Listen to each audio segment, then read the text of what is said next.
ব্যানার্জি মুখ্যমন্ত্রী হলো, আমার ভোটের জন্য কে বলে জনগণের ভোটে মোদীজি প্রধানমন্ত্রী হলো। আর খবর পাচ্ছি এই সবাই আপনি আমি ফর্ম ফিল আপ করবো, কিন্তু চিফ মিনিস্টার প্রাইম মিনিস্টারের নাকি ফর্ম ফিল আপ করতে লাগবে না। বুঝতে পারছেন কি বলছে? বুঝতে পারছেন?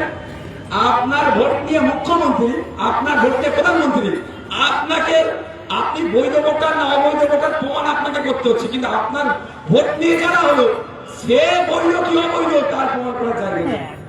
সিস্টেমের গন্ডগোল, সিস্টেমকে চেঞ্জ করতে হবে।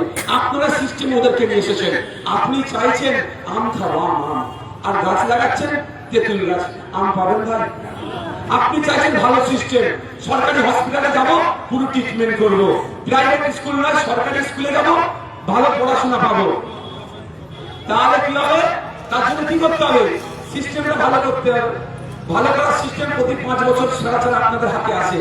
যখন সিস্টেমটাকে খুশ করেন তখন সব ভুলে যায়। তাই সময় এসছে সিস্টেমটাকে ঠিক করতে হবে। চলেন, আমি ওদিকে যাচ্ছি না, কথা দেব। 7:45 আমি 15 থেকে 20 মিনিটের মধ্যে বিষয়টা 10 থেকে 15 মিনিটের মধ্যে বিষয়টা বুঝিয়ে দেবো। এনার্জি আছে সময়? কাদের এনার্জি আছে? হাত তুলুন তো। হাত নামাবেন না, হাতটা তুলে রাখুন, হাতটা তুলে রাখুন। এনার্জি আছে?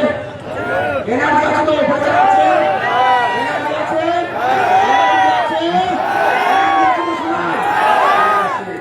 আমি এখন পুরো পয়েন্টে চলে আসবো, আর অন্য কথা বলবো না। বলতে বলছি বেমানি হয়ে যাচ্ছে। আসলে আপনার মস্ত রাজনীতির লোক তো সব জায়গায় রাজনীতি করে ফেলছে।